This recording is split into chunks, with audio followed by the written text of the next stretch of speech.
বন্ধুরা আসসালামু আলাইকুম। দেখেন কিভাবে গ্রামের মাছ ভুনা করা হয়। সবাই থাকবেন। কড়াই দিলাম চুলার পরে, এখন তেল দিয়ে দেব। মাছ ভাজা হবে।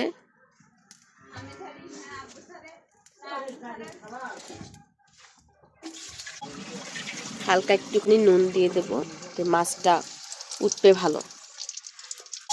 মাছ দিয়ে দিচ্ছি চুলার পরে, ভাজা হচ্ছে। যাক, অবশেষে মাছ ভুনাটা কমপ্লিট হলো। এখন করব মশলা শুরু করলাম। আগে থেকেই মশলা বাটা ছিল, দিয়ে দিলাম শুকনো মরিচ বাটা, রসুন বাটা, জিরা বাটা, পেঁয়াজ বাটা। এবার দিয়ে দেবো পরিমাণ মতো তেল।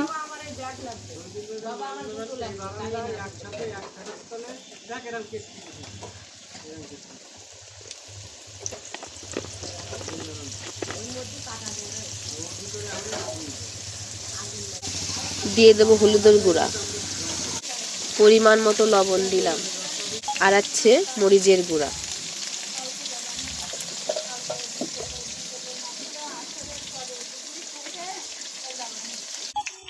দেখতে থাকুন, মশলা কষানো হচ্ছে।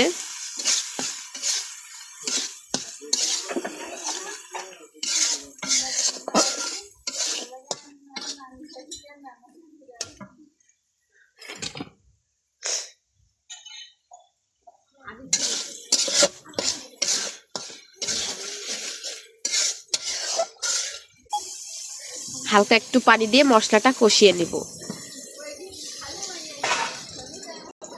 এবারে দিয়ে দেব ঝোলের পানি।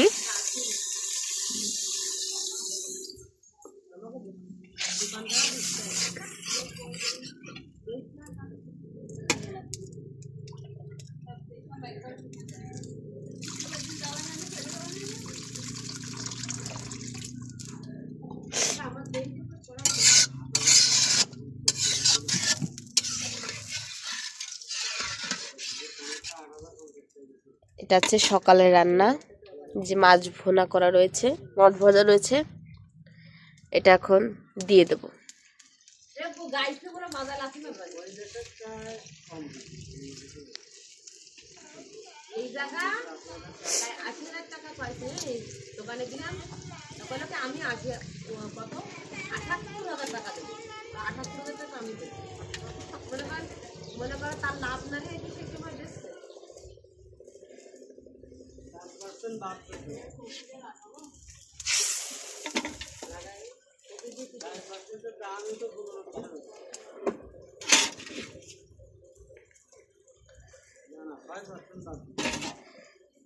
একটু ডুবিয়ে দিলে ভিতরে মশলাটা যাবে সুন্দর। 10 মিনিটের জন্য রেখে দিবে এভাবে। আপনারা কে কে আমার ভিডিওটা দেখবেন, সবাই দেখে বলবেন কেমন হয়েছে রান্নাটা। সবাই কমেন্টে জানাবেন।